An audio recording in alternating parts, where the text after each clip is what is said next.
Porque para siempre es su misericordia. Porque para siempre es su misericordia.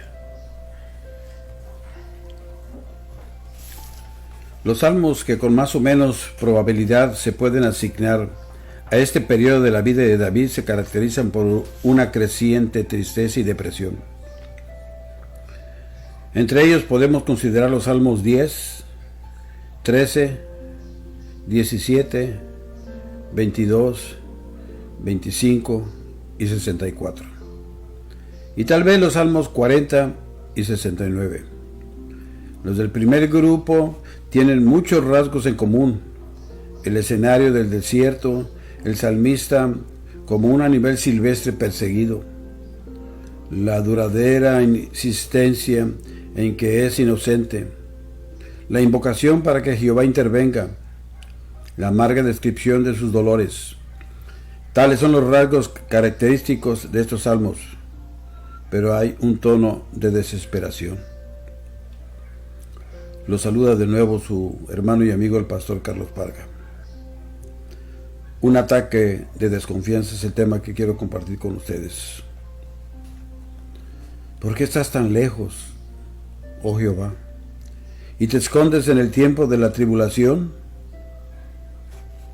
¿Hasta cuándo, Jehová, me olvidarás para siempre? ¿Hasta cuándo esconderás tu rostro de mí? Dios mío, ¿por qué me has desamparado? ¿Por qué está tan lejos de mi salvación y de las palabras de mi boca? Sálvame, oh Dios, porque las aguas han entrado hasta el alma. Estoy hundido en cieno profundo, donde no puedo hacer pie. He venido a los abismos de aguas, y la corriente me ha anegado.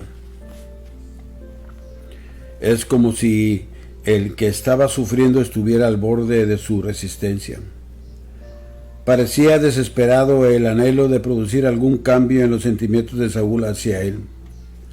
Mientras Cus, Doeg, Abner y otros que habían demostrado ser sus inveterados enemigos pudieran instalar tan rápidamente su veneno en el oído real. Había llegado a ser cada vez más difícil eludir la ardua persecución de las tropas reales, que con la larga práctica se habían familiarizado con los escondites y guaridas.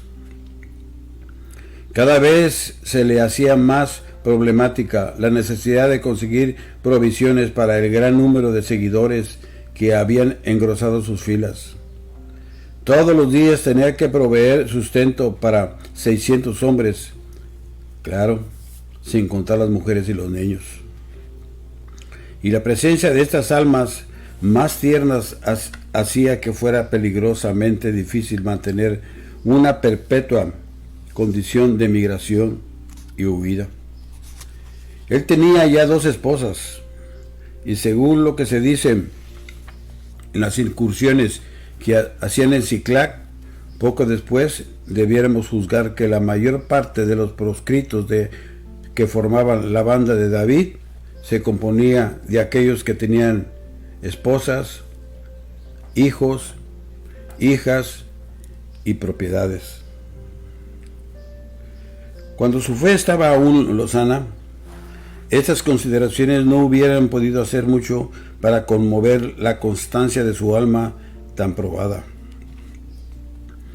Él habría confiado en Dios, pero ahora su fe se había deteriorado de tal modo que dijo en su corazón: al fin seré muerto algún día por la mano de Saúl.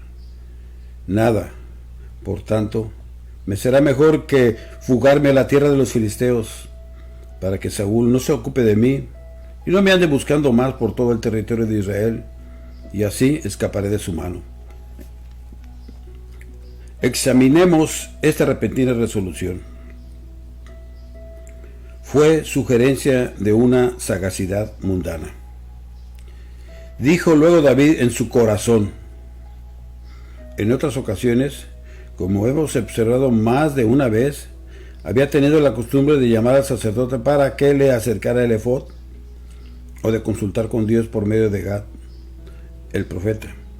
Pero en esta resolución no había recurrido ni al uno ni al otro.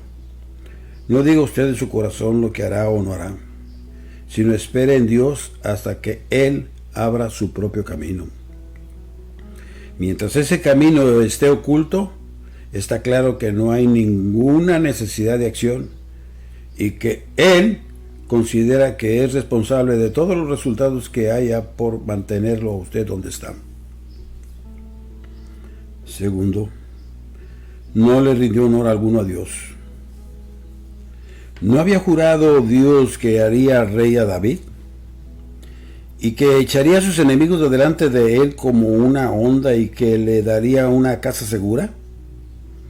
¿No le habían sido confirmadas estas promesas por Samuel, por Jonatán, por Abigail y hasta por el mismo Saúl, el dorado aceite? ¿No lo había designado a él como el ungido de Dios? Cuán imposible era que Dios mintiera u olvidara su pacto.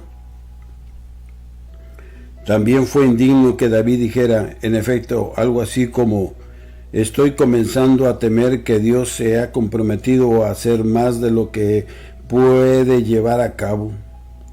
Ciertamente, Él me ha cuidado hasta ahora, pero dudo que pueda hacerme superar las crecientes dificultades de mi situación.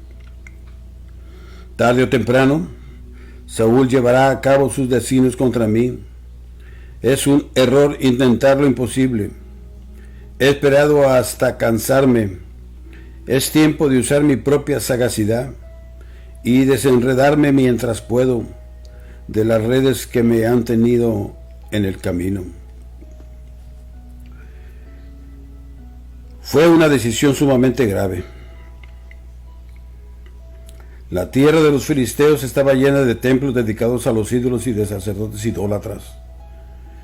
Quedaba fuera de la heredad del Señor, la sagrada tierra de Palestina, estimada por los israelitas piadosos de esos días como la localidad especial y lugar de morada del Altísimo.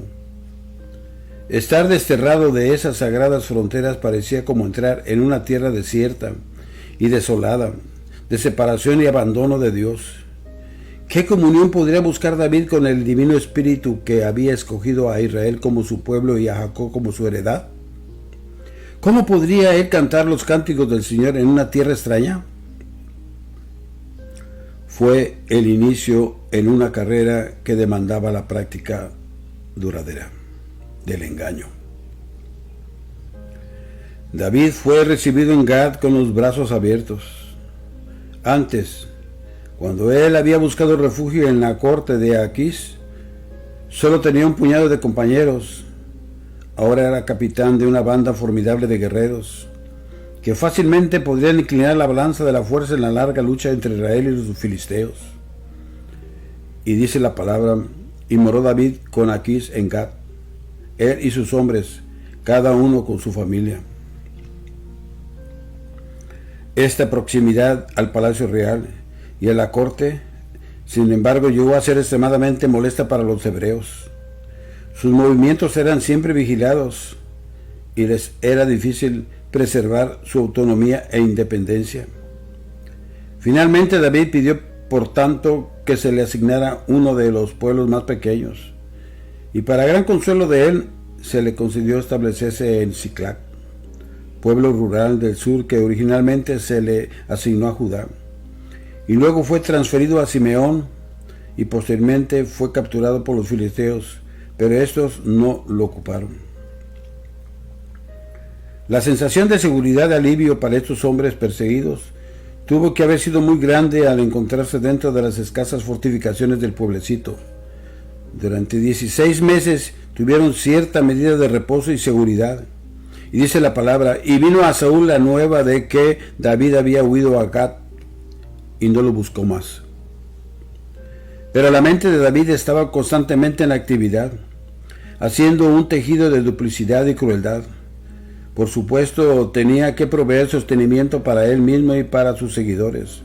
Así que levantaba su espada contra las tribus insignificantes del sur, aliadas de los filisteos, pero que eran enemigos hereditarios de su propio pueblo. Entre estos estaban los jesuritas, los gerritas y los amalecitas, todas tribus nómadas que vivían del pillaje. Para evitar que algún informe sobre sus andanzas llegara a oídos de Aquís, David se vio obligado a adoptar el plan de no dejar con vida a ningún hombre ni mujer.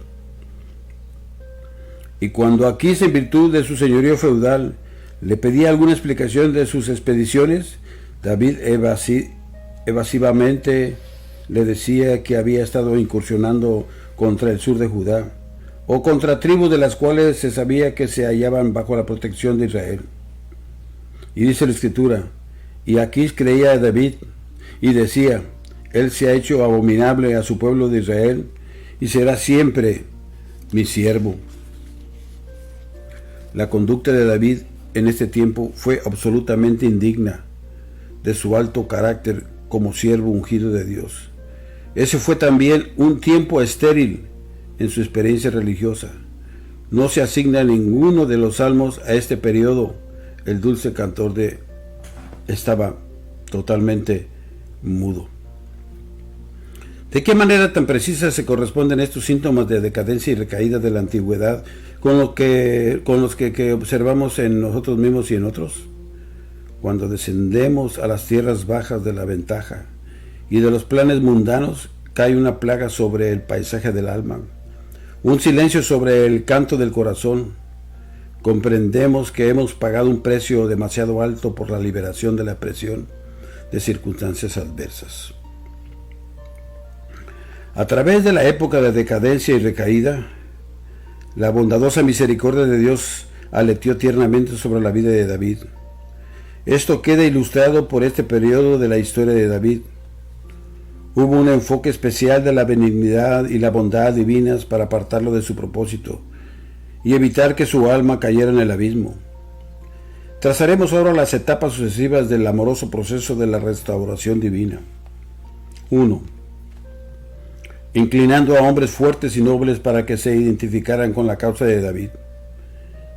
Estos son, dice el cronista, los que vinieron a David en Siclac, estando él aún encerrado por causa de Saúl, hijo de Cis, y eran de los valientes que le ayudaron en la guerra. Eso lo vemos en Primera de Crónicas 12:1. Y procede a enumerarlos. Algunos de ellos procedían de la propia tribu de Saúl, experimentados tiradores al blanco, que podían usar con igual destreza la derecha o la izquierda, para lanzar piedras y manejar el arco y la flecha. Algunos llegaron de la ribera oriental del Jordán, nadando cuando el río se desbordaba, poderosos hombres de valor, preparados para la guerra. Otros procedían de Benjamín y de Judá, los cuales le aseguraron a David que no había ninguna base para que él sospechara de la lealtad de ellos. Espíritu de descontento se había extendido por toda la tierra. El pueblo, fatigado por la opresión y el mal gobierno de Saúl, estaba comenzando a comprender que la verdadera esperanza de Israel estaba en el hijo de Isaí. Así de día en día venía ayuda a David hasta hacerse un gran ejército, como ejército de Dios. Primera de Crónicas 12:22.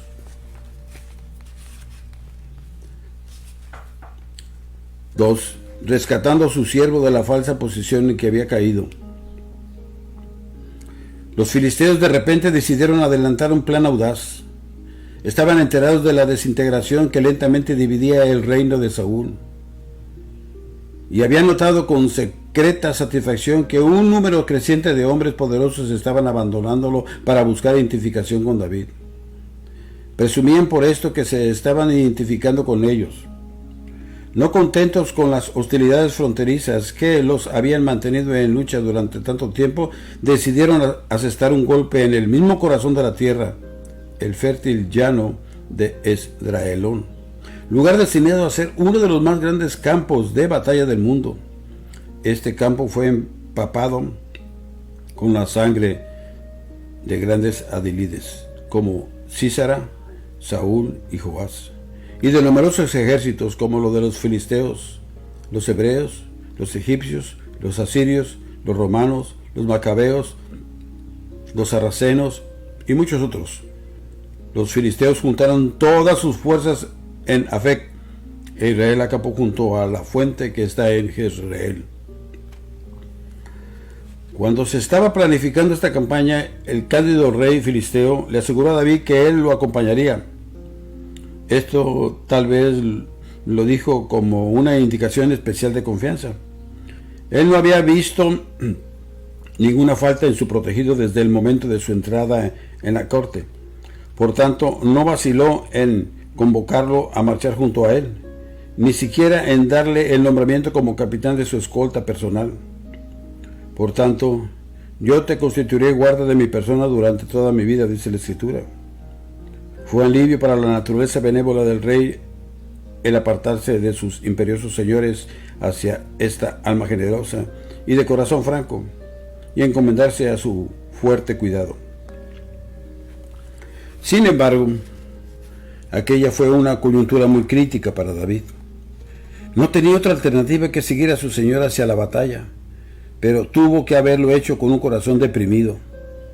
Le parecía como si se viera forzado a pelear contra Saúl, de quien había huido durante muchos años, y contra Jonatán, su amado amigo, y contra el pueblo escogido, sobre el cual esperaba reinar algún día. No podía hacer otra cosa que responder evasivamente y con una compostura y un alborozo forzados. Muy bien, tú sabrás lo que hará tu siervo. Pero cada kilómetro de aquellos 90 o 100 que atravesaron tuvo que haberlo caminado con cara triste y corazón atribulado. Para él no había esperanza en el hombre. Bien pudo haber sucedido que su corazón ya se había vuelto hacia Dios con oración anhelante, para pedirle que lo librara de la red que su pecado había tejido a sus propios pies. Si usted que me está escuchando, por sus errores y pecados, se ha reducido a una falsa posición como esta, no se desespere. Siga confiando en Dios.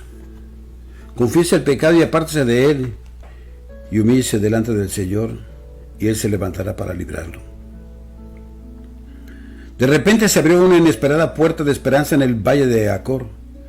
Cuando Aquís pasaba revista a sus tropas en Afec, David y sus hombres pasaron en la retaguardia con el rey. Esto despertó los celos y las sospechas en los imperiosos príncipes filisteos, por lo cual acudieron ante Aquís con palabras furiosas y amenazas. ¿Qué hacen aquí estos hombres? Despide a este hombre para que se vuelva al lugar que le señalaste y no venga con nosotros a la batalla, a no ser que en la batalla se nos vuelva con enemigo. En vano abogó Aquís por su favorito. Los filisteos no querían nada de eso. Ellos señalaron que él había sido un enemigo muy violento y que esa sería una tentadora oportunidad para él de buscar la reconciliación con Saúl, traicionándolos en la batalla. Al fin el rey tuvo que rendirse. Le costó mucho informarle a David sobre la inevitable decisión a que había sido llevado, pero no tenía ni la más mínima idea de la explosión de alivio con que fue recibido su anuncio. David recibió con satisfacción no fingida la severa orden de partir del campamento al amanecer. 3. A través de los tratos divinos con él con respecto a la quema de Siclac. Por la misericordia de Dios se habían levantado de ese modo los señores filisteos contra la continuación de David en el campamento de ellos. Pensaron que estaban ejecutando un procedimiento ordinario, dictado por la prudencia y la previsión, sin entender que se habían convertido en tijeras en las cuales Dios estaba cortando las mallas de la red en que David estaba atrapado. Su protesta se había producido exactamente en el momento preciso. Si ellos la hubieran pospuesto solo unas pocas horas, David hubiera tenido que participar en la batalla, o no hubiera regresado a tiempo para sorprender a los amalecitas con las manos sobre todo lo que habían saqueado en Siclac. Cuando David iba saliendo del campo de batalla, los filisteos le asignaron cierto número de hombres de Manasés, quienes parecían haber desertado de Aquís, no fuera que los traicionaran en el campo de batalla. Así que él salió del campamento con un séquito grandemente aumentado. Esto también fue una prueba de la tierra solicitada de Dios, pues en ningún tiempo de su vida tuvo David mayor necesidad de refuerzos como ahora. En contra de la costumbre, David no había dejado hombres que defendieran a Siclag durante su ausencia. Es difícil entender la laxitud de los arreglos que él hizo para proteger la ciudad en aquellos tiempos salvajes y peligrosos. Pero aparentemente no quedó ni un soldado para proteger a las mujeres y a los niños. Sin embargo, esto resultó para bien, pues cuando una banda de amalecitas cayó de repente sobre el pueblecito, no hubo nadie que los provocara ofreciendo resistencia. Con la primera explosión de dolor y horror, nada excepto la misericordia de Dios pudo haber salvado la vida de David. Al llegar al sitio que ellos consideraban como su hogar, luego de 3 días de agotadora marcha, los soldados lo hallaron convertido en una pila de ruinas humeantes.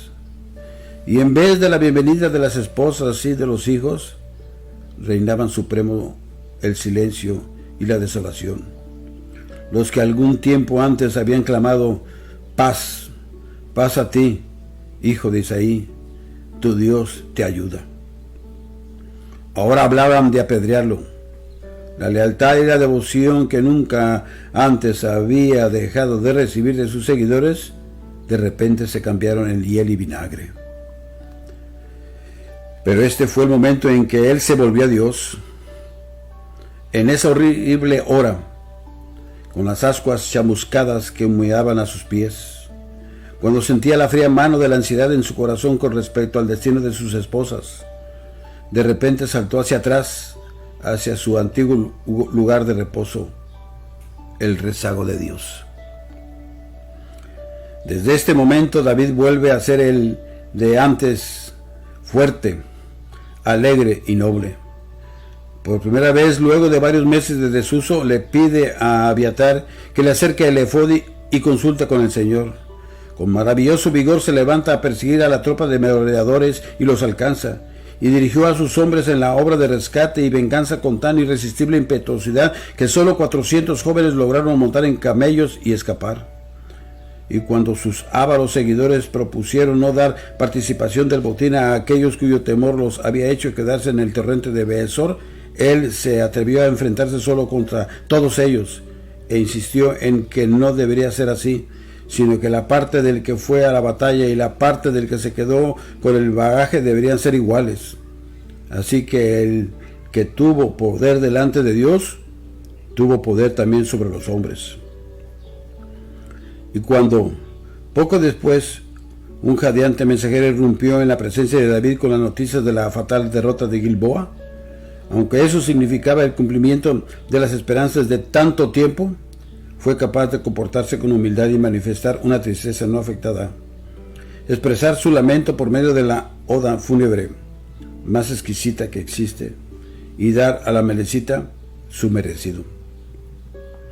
Él era dulce y también fuerte, cortés y también valiente, pues cuando regresó a Siclag, su primera acción consistió en enviar presentes del despojo que había tomado de los amalecitas a los ancianos de todos los pueblos de la frontera sur, donde él y sus hombres acostumbraban estar.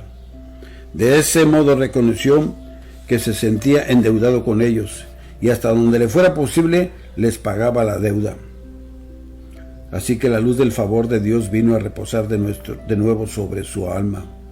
Dios lo había sacado del horrible abismo y del lodo cenagoso en que se hallaba sumido. Había puesto su pie sobre la roca y había enderezado sus pasos, y había puesto también en su boca un nuevo cántico de alabanza. Alabado sea el nombre del Señor. Que todos los que han caído pongan atención y reciban de aquí su consuelo y esperanza.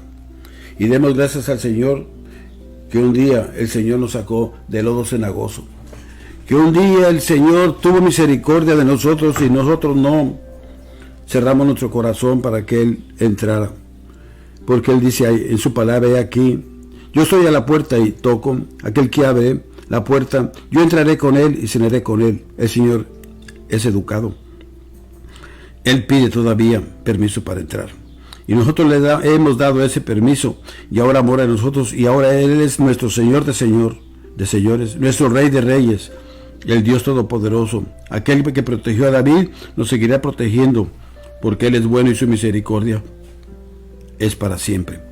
Así que, mi querido hermano, hermana, amigo que usted me está escuchando, hagámosle caso al Señor. Y Dios, en su grande amor y en su grande misericordia, nos seguirá ayudando.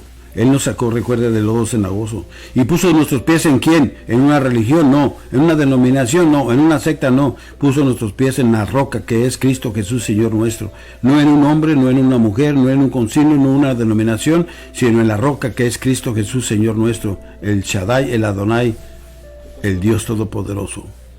Aleluya. Que Dios me lo siga bendiciendo y así nos vemos para el próximo enseñanza. Gracias por todo, porque hasta aquí nos siguió ayudando el Señor.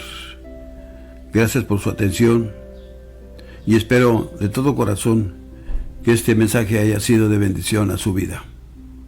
Seamos hacedores de él. Gracias, que Dios los colme de bendiciones.